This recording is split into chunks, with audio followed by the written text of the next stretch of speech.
Bueno, en realidad surgió este nombre a través de la experiencia clínica. No es que me haya sentado a ponerle un nombre a un método nuevo de psicoterapia, sino que a través de los ejercicios me fui dando cuenta que existe una serie de datos que son extremadamente importantes porque surgen como de las entrañas del ser humano.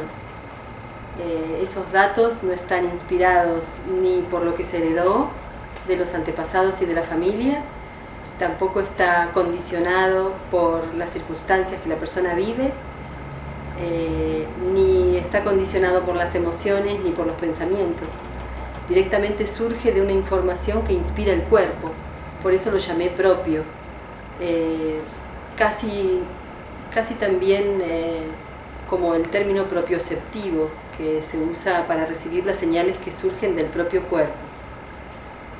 Y la verdad que cuando la persona después del tratamiento logra descubrir cuál es ese código, se vive mucho más el equilibrio de manera más genuina, se resuelven los problemas, la vida es sencilla y uno puede disfrutar de la vida, que en esencia es muy sencilla. Por eso le puse ese nombre. ¿De dónde nace?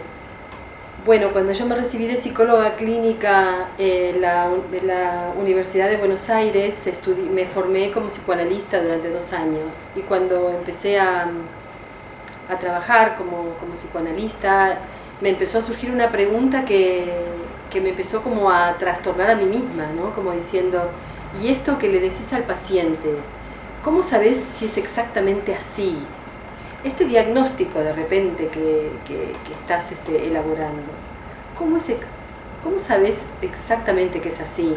Y como eso no me lo podía contestar, realmente empecé a dudar si verdaderamente era la carrera correcta, si todo lo que había invertido en mi carrera había estado bien, porque no podía ser que estuviera dudando de mi rol. Y eso hizo que empezara a viajar. Estuve viajando como 8 años. Me formé en la Universidad de Colorado con 2 técnicas muy importantes, que son la programación neurolingüística, cuando recién nacía, allá por el 80, con los autores, y con biofeedback. Y también estuve después practicando con biofeedback en la universidad. Y ahí empecé como a volver a tener esperanzas, porque estas 2 técnicas son muy objetivas. O sea, empezando por la programación neurolingüística, lo que más utilizo de ella es la mirada. Entonces, cuando la persona habla, yo estoy viendo qué parte de su cerebro usa, si el racional, si el emocional, como para ir haciendo ya de entrada un prediagnóstico. Y cuando la persona viene a la sesión y me dice que se siente mejor, también voy corroborando cada cosa que dice con lo que leo de su cerebro. Y eso me parece que me protege a mí de creer o querer ver determinadas cosas. Y la verdad que el biofeedback es extremadamente importante. Dediqué muchos años a compartir la importancia de estos aparatos a los psicólogos, a mis colegas y a los médicos, porque los aparatos que yo uso son 3. El electromiógrafo, que permite saber el nivel de tensión muscular, la capacidad de relajación, que de alguna u otra manera a mí me está marcando el cerebro racional, la función del cerebro que nos permite tomar decisiones, hasta qué punto está más activada que lo normal, o hasta qué punto se traduce en tensión muscular. Y la capacidad de relajación también me importa. Y esto se puede medir a lo largo del tratamiento, si varía o no. El otro aparato fundamental es el de las emociones. De este aparato te podría hablar tanta cosa, porque las emociones se miden a través de la humedad de la piel, a través de la actividad glandular. Y este aparato es extremadamente sensible. Tal es así que si apoyas la mano en la boca del estómago, la aguja sube. ¿Esto qué significa? Que es muy importante en la primera sesión de este tratamiento poder medir de manera objetiva cuál es la relación que tiene la persona con sus emociones. Es decir, si las tiene la conexión emocional está bloqueada, si la conexión está exagerada, lo que estaríamos hablando de una hiperhidrosis, o si la tiene normal. Y este aparato para mí es fundamental y es el diagnóstico que la persona hace ni bien llega al tratamiento.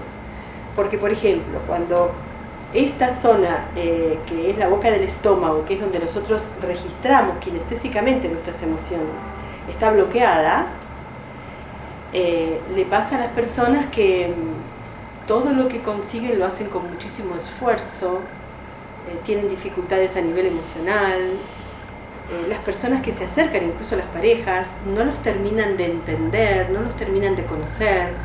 Ellos viven como con una insatisfacción que no saben de dónde viene, a pesar de que hacen todo tipo de terapia y todo tipo de cosas, de cuestiones. Y a mí me ha tocado que de repente personas que están trabajando en armonización y con el cuerpo y que trabajan mucho a nivel corporal, ellos mismos tienen esto bloqueado. Y también cuando está exagerado, que esto se ve mucho, por ejemplo, en los adultos jóvenes, imagínate, por ejemplo, que estar llorando en este aparato ya está medido y es 2.5 micromols, ¿no? Y hay personas que tienen 8, que tienen 10, que tienen 15.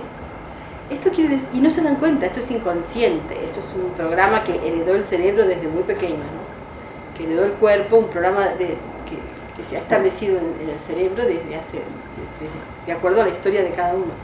Y los que tienen exagerado, lo que les pasa es que viven con una sensación de tensión en el estómago todo el tiempo. Son personas extremadamente inseguras y miedosas, van por la vida como siempre resguardándose, porque claro, tienen tantas emociones acumuladas. Yo siempre les digo que es como ir embarazados por la vida sin saberlo, hombres y mujeres. Y evitan situaciones de exposición, evitan jugarse en la vida, porque ya están como tan llenos de emociones que no pueden terminar de expresar, que es insostenible, ¿no? Moverse así. Entonces de a poco fui buscando de qué manera objetivar la psicología. Y bueno, y seguí viajando después. Y conocí el yoga, me formé como instructora de yoga, viajé a India muchas veces. Empecé a darme cuenta que la meditación y el yoga también son extremadamente importantes para el tratamiento, y fui como haciendo una síntesis de todo esto. También estudié musicoterapia, y bueno, de esta síntesis es que surge el tratamiento, pero básicamente los ejercicios que conforman este sistema surgieron intuitivamente trabajando conmigo misma, estando fuera del país, quizás con las crisis de los 30, 35 años, en donde uno realmente pareciera como que se empieza a preguntar para qué vine a esta vida, para qué estudié lo que estudié, qué es Dios, quién es Dios, bueno, y tantas otras cosas, ¿no? Y ahí entré como en una crisis existencial que me llevó a mucha introspección, a no querer volver al psicoanálisis porque no entendía cómo a mis 30 y pico de años yo todavía estaba con tantas preguntas sin resolver y tantos misterios de mi vida que estaban todavía ahí como intactos, ¿no? Y entonces con mucha introspección, intuición, síntesis, todo el camino se sintetiza, empezaron a aparecer estos ejercicios de manera intuitiva. Y después de 30 años es que ahora está sistematizado y bueno, se transformó en un tratamiento muy corto de 8 sesiones que duran 1 hora y media aproximadamente, y que en 8 sesiones se resuelve el motivo de consulta. Esto es lo increíble, esto es lo maravilloso. Y además se resuelve el motivo de consulta y permíteme que te lo diga porque el sufrimiento inicial a mí me llevó a descubrir esto, que no hace falta la intervención del terapeuta, que todo lo que necesitamos para sanarnos está en nuestro cerebro, ahí está todo. La única función que tiene, en mi caso, que tiene el terapeuta de código propio, es ser una guía experta para ir guiando a través de imágenes cómo estimular las diferentes áreas del cerebro. Entonces, si me preguntas qué es lo que hace de distintivo este tratamiento de otros, es que estimula el cerebro emocional. ¿Cómo sé que estimula el cerebro emocional? Porque el material que surge es de una profundidad que a mí, cuando aparecen los ejercicios, ese material, hasta a mí me sorprende. Yo nunca podría llegar a descubrir eso de la persona que tengo delante si no fuera por los ejercicios. Y además otra cosa que hace que esto sea objetivo y preciso es que en cada sesión la persona no sabe qué está haciendo. O sea, la mente no puede controlar lo que está pasando. Por eso digo que se están estimulando las zonas más receptivas del cerebro.